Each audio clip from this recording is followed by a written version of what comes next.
कुरु साम्राज्य में। माता अंजनी की ओर देखते हुए तपस्वी ऋषि ने कहा, माते, हमारे लिए तनिक जल लेकर आइए, हमारा कंठ सूख रहा है। जी प्रभु।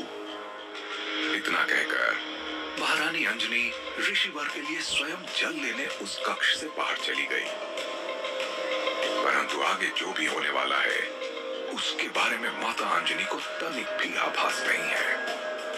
महारानी के कक्ष से जाने के उपरांत उस तपस्वी ऋषि ने अपने नेत्रों में घृणा लिए मारुति की ओर देखा, जैसे कि एक अति घृणित कारण से ही वे ऋषि वहां कुरु साम्राज्य में पधारे हों।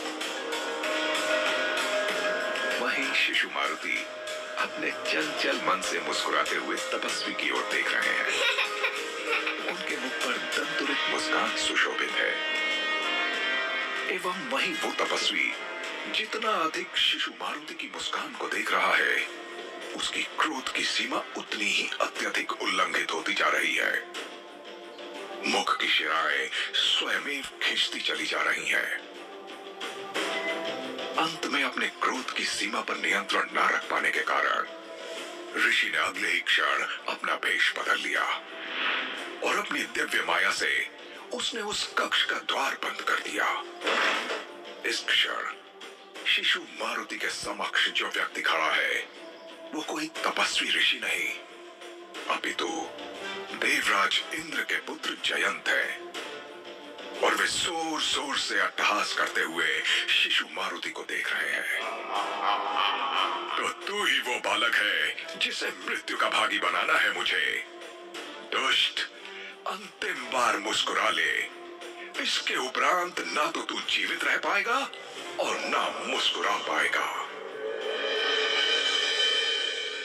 वहीं उस कक्ष के बाहर माता अंजनी जल लेकर जब लौटी तो वे किसी भी तरह से द्वार खोल नहीं पा रही होती हैं। और वहीं उन्हें शिशु मारुति के कक्ष के भीतर लगातार किसी के अट्टहास की गूंज सुनाई दे रही है। ये सुनकर माता अंजनी अति व्याकुल हो जाती है एवं उन्हें अपने शिशु की चिंता सताने लगती है, क्योंकि उनकी संतान अपने कक्ष में इस समय एक अनभिज्ञ ऋषि के साथ है। इसलिए माता अंजनी व्याकुल होकर महल की दासियों के साथ साथ सैनिकों को पुकारने लगती हैं। सहायता कीजिए हमारी, शीघ्र हमारे कक्ष की ओर आइए, नन्हे मारुति के प्राण संकट में हैं, सहायता कीजिए हमारी। वहीं इस समय महाराज केसरी किसी कार्यवश महल से बाहर गए हुए होते हैं, नहीं तो किसी को भी यह दुस्साहस करने की युक्ति सूझ ही ना सकती। कैलाश पर्वत से ये सब देख रही माता पार्वती शिशु मारुति को लेकर अति चिंतित होने लगती हैं और वे अपनी पलकें बिना झपकाए निरंतर इस दृश्य को देखती जा रही हैं। स्वामी, शिशु मारुति का जीवन संकट में है। कहीं ऐसा ना हो कि जयंत आपके 11वें रुद्र अवतार के संग कोई अनिष्ट कर बैठे। वहीं देवों के देव महादेव पार्वती को इस तरह चिंता में देखकर बोल पड़े, देवी, इतनी चिंतित मत होइए, मारुति हमारे अवतार हैं एवं वे अपनी रक्षा स्वयं कर सकते हैं। क्योंकि हम संहारक हैं तो हमारा एक अंश मारुति में भी तो है, चाहे उनका स्वरूप शिशु का ही क्यों ना हो। अपने स्वामी की ये बात सुनकर माता पार्वती को कुछ संतोष हुआ एवं वे आगे जो कुछ भी घटित होने वाला है उसे एकटक देखती जा रही हैं। शिशु मारुति के कक्ष में जयंत अपनी कुटिल मुस्कान के साथ आगे बढ़ने लगता है और लगातार उसके अट्टहास की गूंज पूरे कमरे को कंपित कर रही है। जयंत के इस अट्टहास में जैसे कुरु साम्राज्य की सुरक्षा को लेकर एक उपहास भी छुपा हुआ है। वहीं उस कक्ष के बाहर कई सारे सैनिक द्वार तोड़ने की चेष्टा में लगे हुए हैं, परंतु जयंत के दिव्य माया के कारण वे उस कक्ष के द्वार को टस से मस नहीं कर पा रहे हैं और द्वार पर किया गया उनका भीषण से भीषण प्रहार भी खाली जा रहा है। तभी सैनिकों के श्रेष्ठ ने कहा, क्षमा करें महारानी जी, परंतु हम इस द्वार को खोल नहीं पा रहे हैं। ये बात सुनकर माता अंजलि अति व्याकुल हो जाती हैं एवं उस द्वार को पीटने लगती हैं।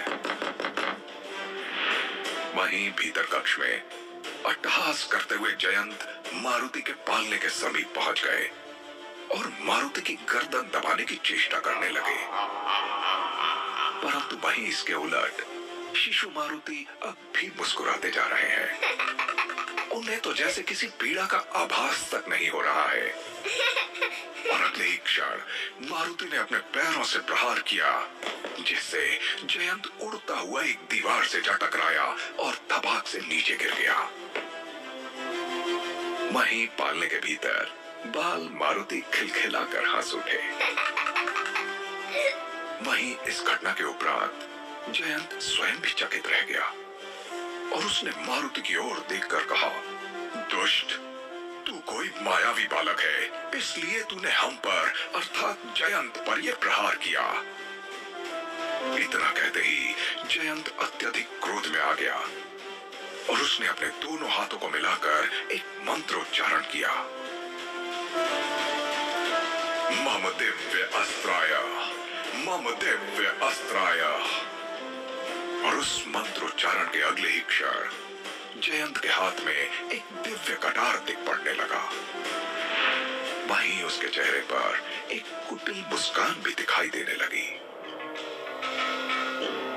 अब तेरी लीला समाप्त कर देगा ये जयंत, क्योंकि जयंत ने कभी हारना नहीं सीखा। इतना कहते ही उस दिव्य कटार का प्रहार जयंत ने शिशु मारुति पर किया, पर वहीं मारुति अब भी खिलखिलाकर हंस रहे हैं।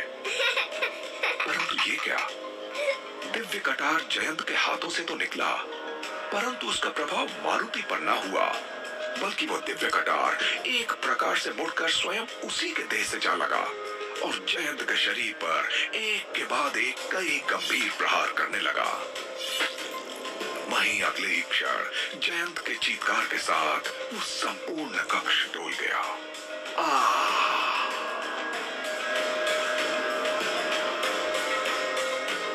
वहीं बाल मारुति अपने पालने में लेटे हुए टुकुर टुकुर जयंत के साथ होता हुआ ये सब देख रहे हैं और मुस्कुरा रहे हैं, और साथ ही उनके दोनों हाथ एक दूसरे के साथ ऐसे मिल रहे हैं जैसे कि वो अपनी इस लीला पर स्वयं ताली पीट रहे हों और जयंत का उपहास उड़ा रहे हों।